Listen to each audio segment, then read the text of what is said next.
Hello again. Let's go ahead and talk about decimal place value today.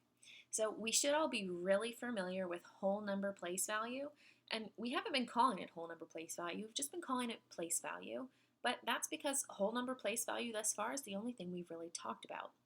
When we're looking at whole number place value, we're talking about our ones, tens, hundreds.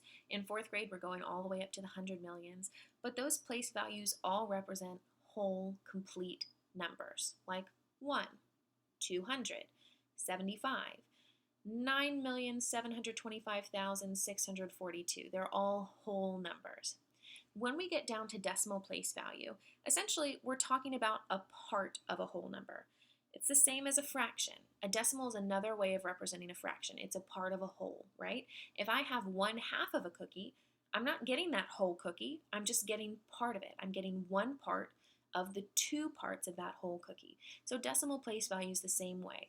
Everything that's to the right of this decimal place is going to be part of a whole. We don't have a full whole number here. These are representing parts of a whole number. Okay, so again, everything that comes to the right of our decimal point is going to be place value, decimal place value, and it's going to be a part of a whole. It's not a whole number. When we're talking decimal place value, we always want to start with our decimal point.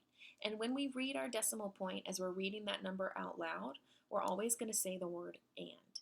And is an indication that we have part of a whole. So our first decimal place value is the tenths place. What you'll notice with decimal place value is that each place value ends with THS. That's kind of our signal that we're in decimal place values, we're in parts of a whole instead of just a regular whole number place value.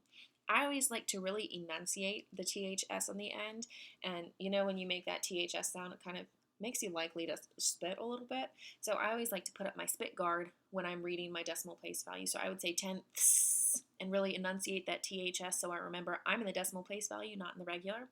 Hundredths comes next, and then thousandths comes next. So I'm putting up that spit guard so I can really enunciate my THS and remember that I'm in decimal place value.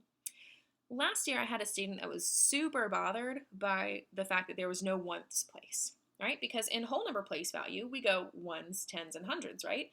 And decimal place value kind of mirrors that, tenths, hundredths, and thousandths, but we don't have a ones place. So if you are like my student last year, who I absolutely love and adore, and you're really bothered by the fact that there's no ones place, you can kind of think of the decimal as being like the ones, right? That's what she decided she was going to do because she was so bothered by it.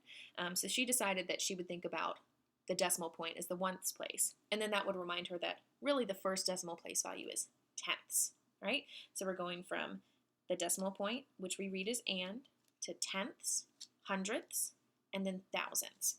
When we're reading a number with decimals, we're going to start with our whole number, and we're going to read that normally. We all know this is 542. When we hit our decimal point, we're going to read that as and then we're going to read this number chunk just like a normal whole number.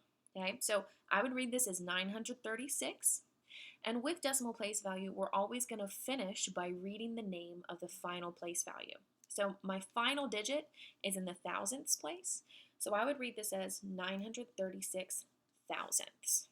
Okay, now if this were not there, if there was not a digit there, then I would just finish by reading this chunk, 93, and this is in the hundredths place, so I would read that as 93 hundredths. Since we have that there, we're going to finish by reading thousandths. So my final number here is 542 and 936 thousandths. And there's your basic decimal place value.